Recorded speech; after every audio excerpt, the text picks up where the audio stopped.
The sun was harsh that afternoon in Lagos, but what shattered Johnathan had nothing to do with the heat. He stood in the center of his living room, empty. Everything was gone. The TV, the dining table, the couch, even the flower vase he bought during his first wedding anniversary. He stared at the silence, confused.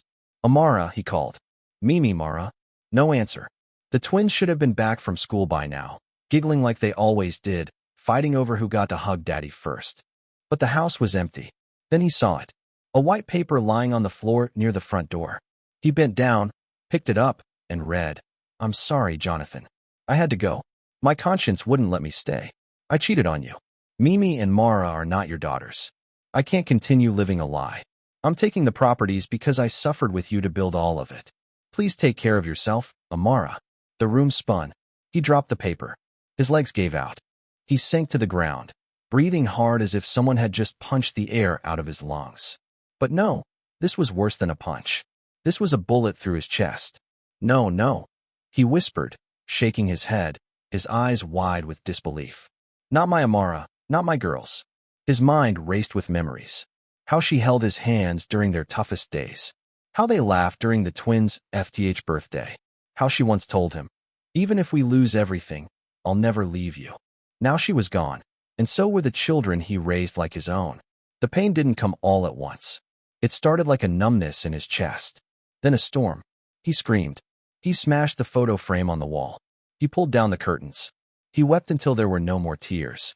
That night, Johnathan sat in the corner of his empty home with just one baggy's old work bag filled with auto repair tools. The tools that built his life. The same tools that now meant nothing to him. And for the next 2 months, that bag was all he had staying at a shoddy under bridge. Dirty, crowded, loud. But it was his home. Now, Johnathan didn't care about the noise or the smell or the people who stared at him with pity. His hair grew wild. His beard tangled like a forest. His clothes were stained and torn. He hadn't changed them in weeks.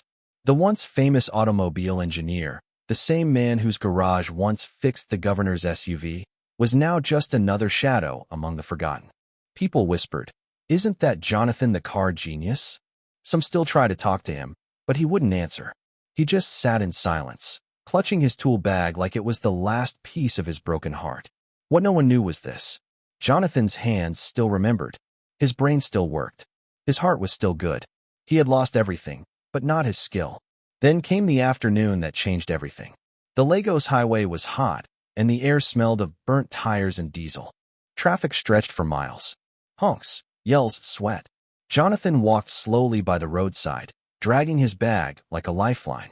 Then he saw her. A black Bentley was parked awkwardly on the shoulder, its hazard lights blinking. A young woman dressed in a clean white blazer and heels was trying desperately to restart the engine. She looked frustrated, worried. She checked her wristwatch again and again. Her face was covered in sweat, but she still looked elegant. Johnathan watched for a second. Something in him stirred. He stepped forward quietly and spoke. "I can help you fix it." The woman looked up, startled. Before her stood a man who looked like he hadn't bathed in days. His shirt was ripped. His trousers hung loosely on his bony frame. His eyes, though tired, were calm. The woman hesitated. Who are you?" "My name is Johnathan," he replied simply. "I was an automobile engineer. I still am." She blinked. Her mind raced. She had a board meeting in 45 minutes, one that could change everything for her company. She nodded slowly. "If you mess it up, I'll call security." Johnathan didn't reply. He just dropped to his knees, opened his tool bag, and got to work. He checked the engine, touched the battery, tightened a loose cable, and adjusted a few wires. Then he stood up and said, "Try it now." The woman slid into the driver's seat, turned the key, and the engine roared to life. Her mouth fell open. "What?" Johnathan dusted his hands and stepped back. She jumped out of the car stunned. "How did you do that? Who are you really?" Johnathan gave a tired smile. Then he told her everything.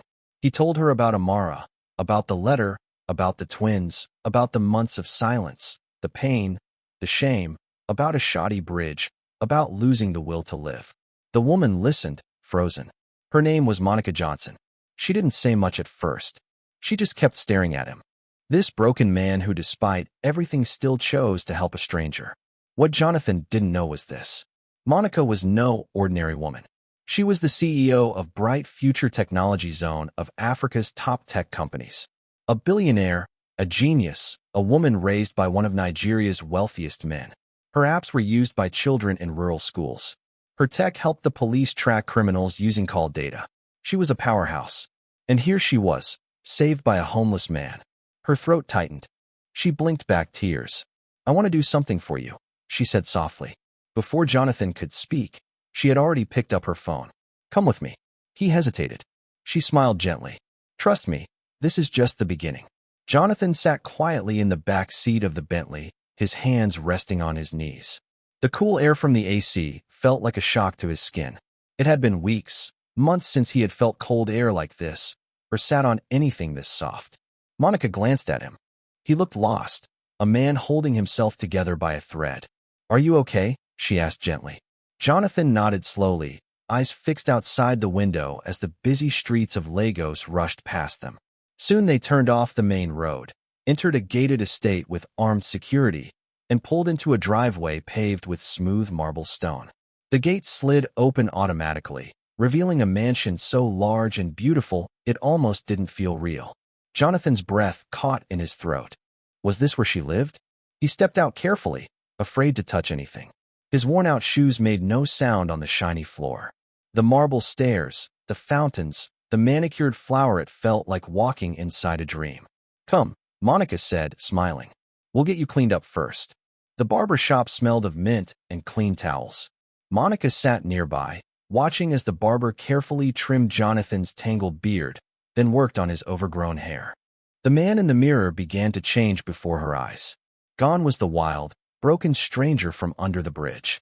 Now a clean-shaven, sharp-looking man with strong features stared back. His eyes, still tired, had a spark, a memory of who he used to be. After the haircut, Monica handed him a fresh outfit, dark jeans, a crisp blue shirt, black sneakers. Johnathan changed in the restroom. When he stepped out, Monica blinked. He looked completely different. "You clean up nicely," she said, trying not to smile too wide. Johnathan chuckled shyly. "I haven't worn new clothes in months." She drove him back to her mansion, and together they entered the house. The living room was massive. Glass walls stretched to the ceiling, revealing a view of the Lagos skyline.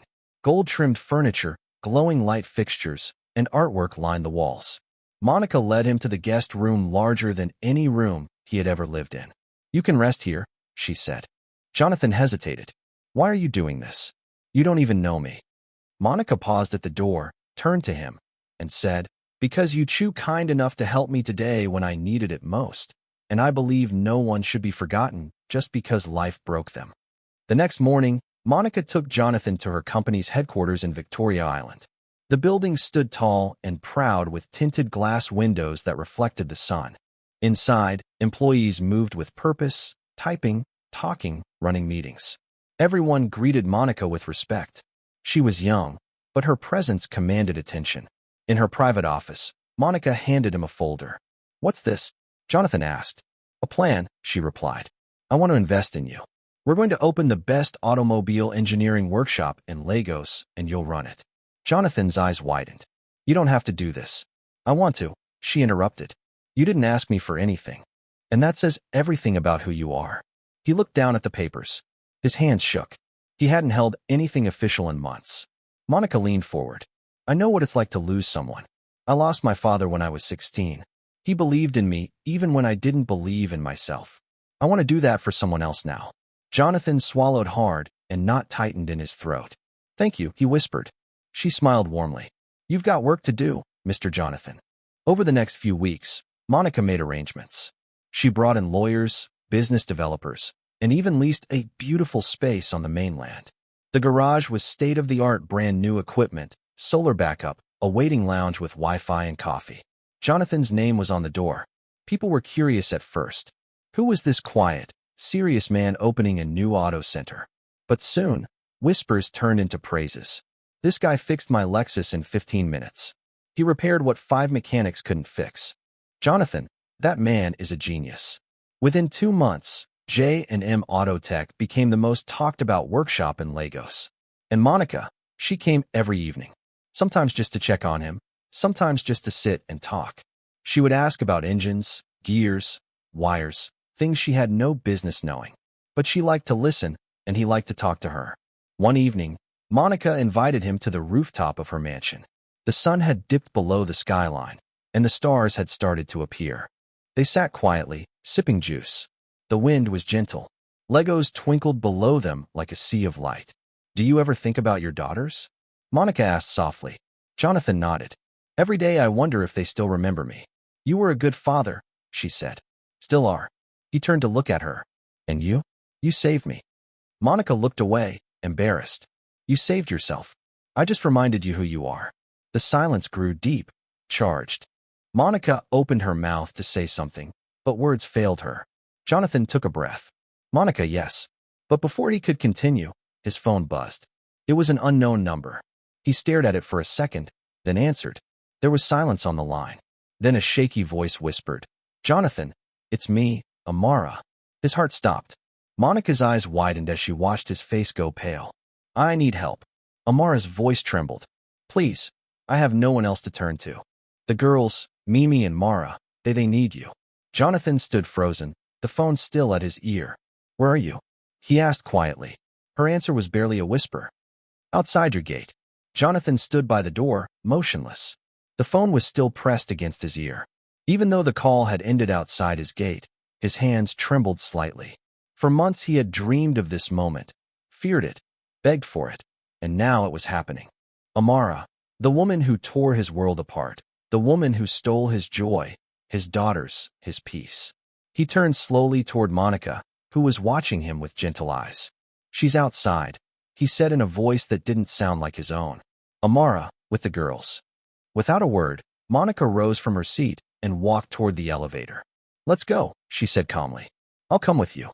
The mansion gates opened slowly, revealing the shadows just beyond the warm pool of light spilling onto the driveway. A weak figure stepped into view barefoot, thin, her wrapper barely tied around her waist.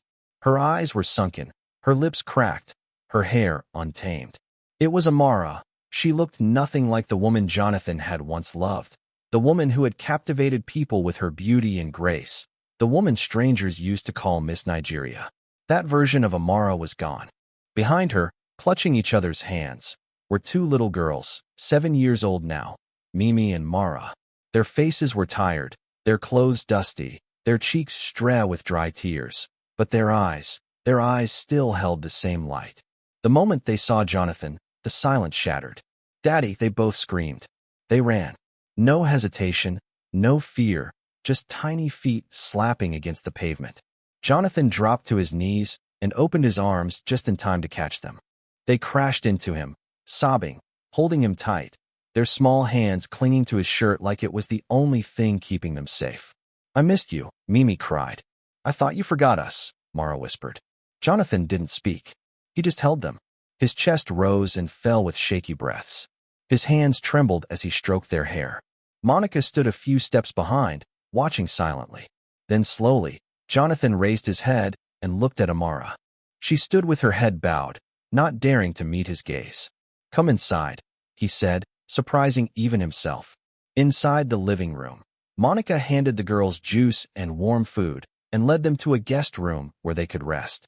The girls hesitated to leave their father, but he reassured them with a smile and a gentle nod. Then it was just Johnathan, Amara, and Monica in the room. The silence was heavy. Amara sat on the edge of a sofa, her hands trembling. Her once proud shoulders were hunched. She looked like a woman who had carried guilt for far too long. "I didn't come to beg for a second chance," she said softly. "I know I don't deserve it." Johnathan remained silent. "I only want you to know the truth," she continued, her voice shaking. "The man I ran off with, he told me he had proof that the twins weren't yours. He showed me a DNA result." Jonathan's brows furrowed. "It was fake," she said bitterly. "I didn't know until it was too late. After 2 years, he told me the girls weren't his either. That he forged the test to break us apart, to punish me for choosing you over him years ago." Tears slid down her cheeks. "He kicked us out, took the money, left us with nothing. I've been going from place to place until I remembered you once told me you'd never stop loving the girls, even if the world turned against you." Johnathan leaned back slowly, his jaw clenched. The pain he had buried deep inside. Years of betrayal, Confusion, loneliness came rushing back like a wave crashing against the shore. "And the letter?" he asked, his voice low. "You said they weren't mine." "I believed him," she whispered. "I truly did. My guilt ate me alive, and I wanted to punish myself to vanish and carry the shame." Monica watched from the side, her heart aching for Johnathan. He had finally found his footing again, found peace, found purpose, and now the past had walked right through his front gate. Amara wiped her face with the back of her hand. "I'm not asking you to forgive me. I know I don't deserve it. I just need help. Not for me, but for them. The girls deserve a future." She looked up at Monica then. "I didn't know you were with someone. I just wanted to see him one last time to ask if he could help give the girls a better life." Monica didn't speak. She only looked at Johnathan. He rose slowly and walked toward the window, his back to them. The silence stretched on. Then finally, he turned around. "I will take care of them," he said firmly. "They are my daughters. Nothing will change that." Amara nodded tearfully. "But I cannot bring you back into my life as a wife," he continued. "That door is closed." "I understand." He paused, then reached into his wallet and brought out his checkbook. He wrote quietly, then tore the check and handed it to her. 2 million naira. It's enough to start over. A small business, a place to sleep. Amara stared at the check, her mouth open. "Johnathan, I don't know what to say." "Say, thank you," Monica said gently, stepping forward, her voice kind, but firm. "And make sure you never make him regret this." Amara stood, held the check close to her chest, and knelt down. "Thank you," she whispered. "Thank you for your kindness." Monica helped her up and opened the door. "You can rest for tonight," she said. "But tomorrow, we'll help you find a place." Amara nodded silently and stepped out. Later that night, Monica found Johnathan sitting alone on the rooftop again. She joined him quietly and placed a glass of juice in front of him. "Are you okay?" she asked. He took a deep breath. "I don't know. It still feels like a dream, but seeing my girls again, it makes everything else fade." Monica smiled. "They love you deeply. That never changed." He turned to look at her. "Thank you, Monica, for helping me even when I had nothing, for giving me space to grow again." She smiled gently, then leaned closer. "There's something I've wanted to say for a long time." He looked at her. She hesitated, then whispered, "I love you, Johnathan." But before she could say anything more, Johnathan reached into his pocket and pulled out a small black box. He opened it slowly, revealing a simple but elegant ring. "I love you even more," he said, "and I want to spend the rest of my life making you proud." Tears welled in Monica's eyes. "Yes," she whispered. "Yes, Johnathan." They embraced tightly, the Lagos skyline twinkling around them like a celebration. But deep in the quiet of the night, another knock was about to shake their world again.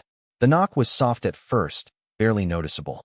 Johnathan and Monica were still on the rooftop, wrapped in the kind of quiet that only follows a deep confession of love. The stars blinked above them, the night air calm and filled with promise. Monica rested her head on Johnathan's shoulder, her hand gently brushing against his. Then the knock came again, more urgent. They both turned their heads toward the stairway leading back down to the main floor. Johnathan stood up slowly. "I'll check," he said, his voice cautious. He made his way down the spiral stairs, through the hallway, and toward the front door. Monica followed behind, unsure why her heart had started to race again.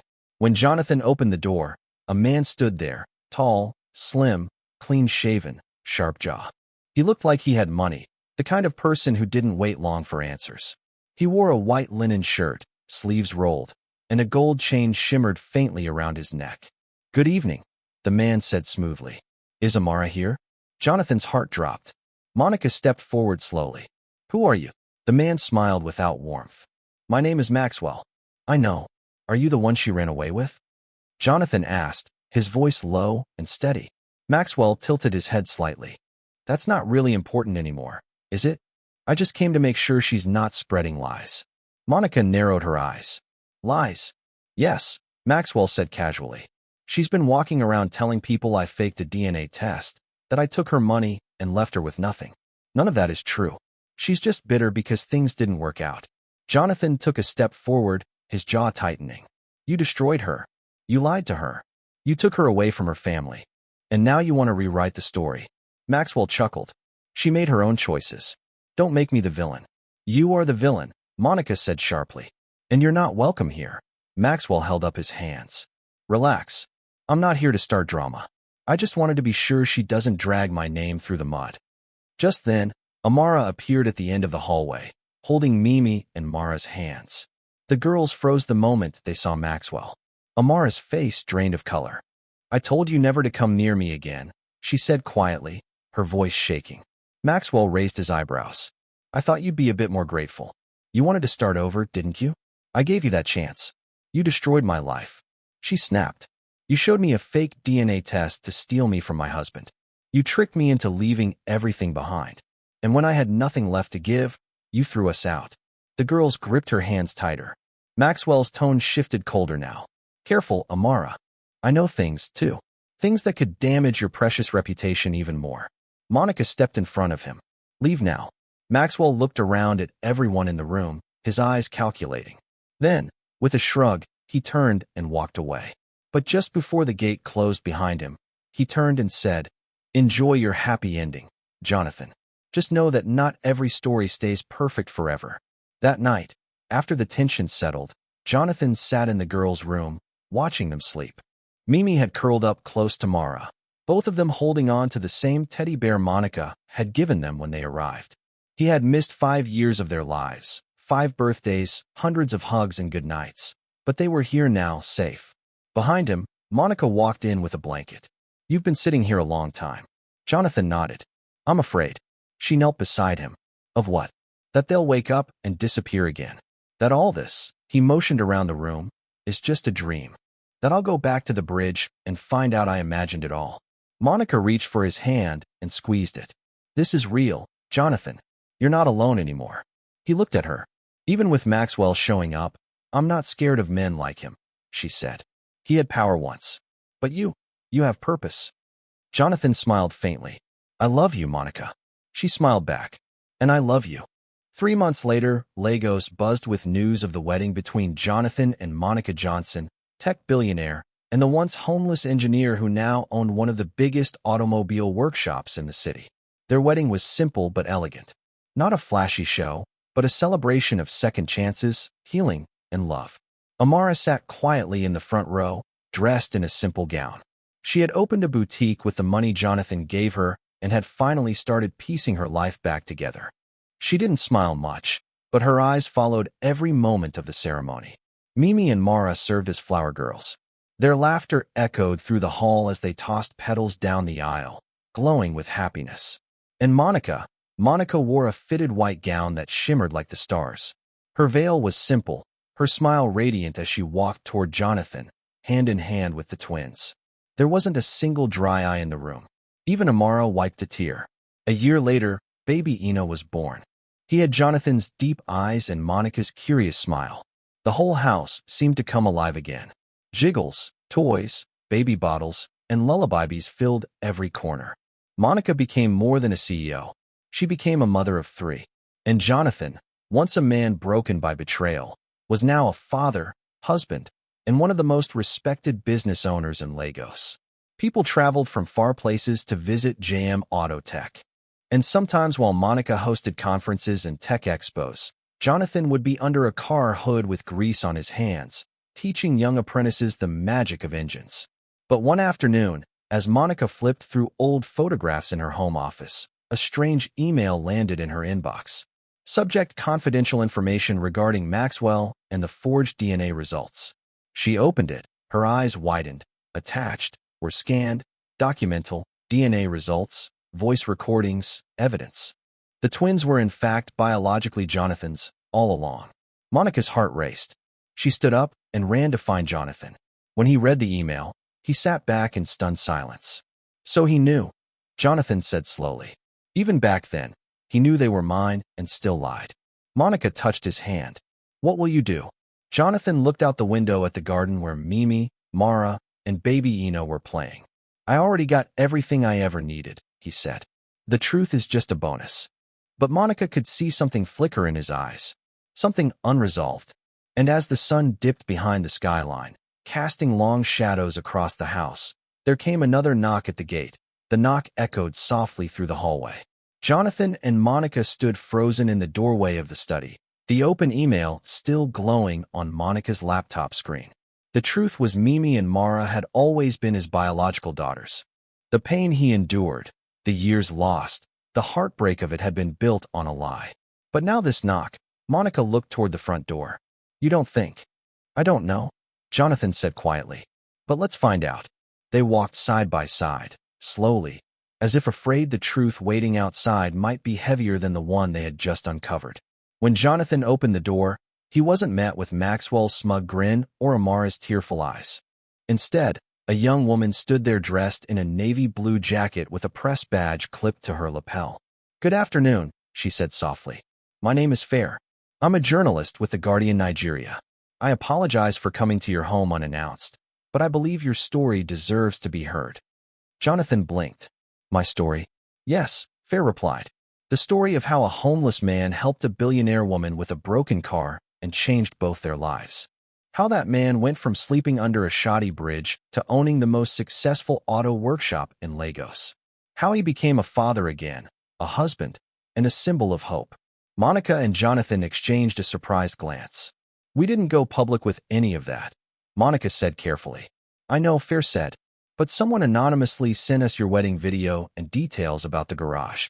I've done my research, what you've both built, the lives you've touched. It's not just inspiring, it's transformative." Johnathan hesitated. "Why now?" Fair stepped forward slightly. "Because Nigeria needs real stories, not just celebrity gossip or political scandals. We need stories that remind people that even after deep pain, there's still healing. That even after betrayal, there's still kindness. Your story could give thousands of people hope." Monica glanced at Johnathan, who seemed lost in thought. Then he said, "Come back tomorrow. Let us think about it." Fair nodded respectfully. "Thank you, sir, ma'am. I'll be in touch." As she walked away, Johnathan closed the door slowly and looked at Monica. "You think we should do it?" She smiled. "I think the world needs more Jonathans." The next morning, Monica found herself watching from the window as Johnathan tied a small apron around baby O and lifted him gently onto the table in the garden. Mimi and Mara sat cross-legged on the grass, laughing as their little brother dipped his fingers into colored paint and smacked them against paper. It was art day, one of their new family traditions. Amara had moved into her own apartment in Lekki and had grown her boutique into a successful fashion store. She occasionally visited and kept her distance, respecting the new life Johnathan had built with Monica. The wounds hadn't completely healed, but there was peace now. No bitterness, just gratitude. At lunchtime, Monica sat with Mimi and Mara, helping them cut vegetables while Johnathan grilled meat outside. "Mommy Monica," Mimi said, "can I ask you something?" Monica smiled. She still melted every time they called her that. "Of course. Did you ever feel lonely before you met Daddy?" Monica paused for a second, caught off guard by the question. "Yes, sweetheart, I did, even with all your money," Mara added. Monica chuckled softly. "Especially with the money, you can have a lot and still feel empty. But then your daddy showed up, and so did both of you. You filled my life with love." The girls beamed, and Monica pulled them both into a warm hug. "I love you both like I gave birth to you," she whispered. "And I always will." A week later, the story broke.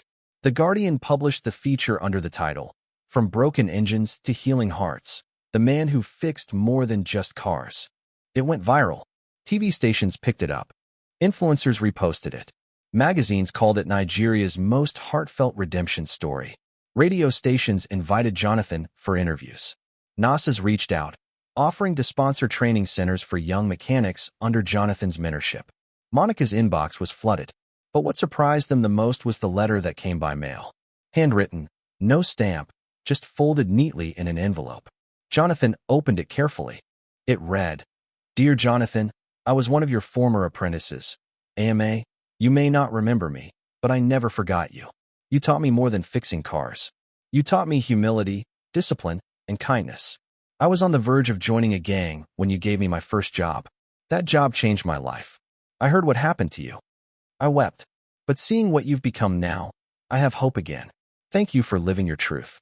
Even when life tried to destroy you, may your days be long. You are a light forever grateful, Emma." Johnathan folded the letter and held it against his chest. "This," he whispered, "this is why I survived. 2 years later, Mimi and Mara graduated from university, both with degrees in medicine. They stood side by side, proud and glowing in their white coats. Johnathan sat in the front row with Monica and little Abina, who clapped louder than anyone in the hall. During the graduation dinner, Amara approached Monica quietly. "Thank you," she said, voice sincere. "For loving them like your own." Monica nodded. "They are my own. I'll never forgive myself," Amara said, eyes lowering. "You don't have to," Monica replied softly. "Just keep becoming better for them." A year after that, the wedding came. Mimi and Mara had fallen in love with two young doctors they met during their internships. In a twist of fate, the sisters insisted on a joint wedding. Double trouble wedding, they called it. On that bright Saturday morning, guests filled the flower-lined garden of the Johnson estate. There were strings of fairy lights hanging between trees, musicians playing soft Igbo love songs, and laughter in the air. But nothing was more emotional than the moment Johnathan and Monica each took a daughter's hand and began walking them down the aisle. Mimi turned to her father, her eyes glassy. "Thank you, Daddy." "For what?" he whispered. "For not giving up." On the other side, Mara looked at Monica. "And thank you for being the mom who showed up when we needed one the most." Monica squeezed her hand. "Always." At the end of the aisle, Amara watched them dressed in a simple green lace gown, holding a bouquet of yellow roses. She smiled through tears. Her heart ached, but it also healed. She had lost a man who always chose kindness over revenge, and he had turned pain into purpose. That night, after the music faded and the last guest left, Johnathan and Monica stood together under the stars again, just like the night he had proposed. Now older, stronger, at peace. "Life came full circle," Monica whispered. Johnathan looked up at the stars, then down at her. "And somehow we're still standing." Monica rested her head on his chest together. And this time, there was no knock at the door, no running, just love, just family, just home. What is your view about this story? Where are you watching from? If you enjoyed this story, comment, share, and subscribe to our channel for more interesting stories.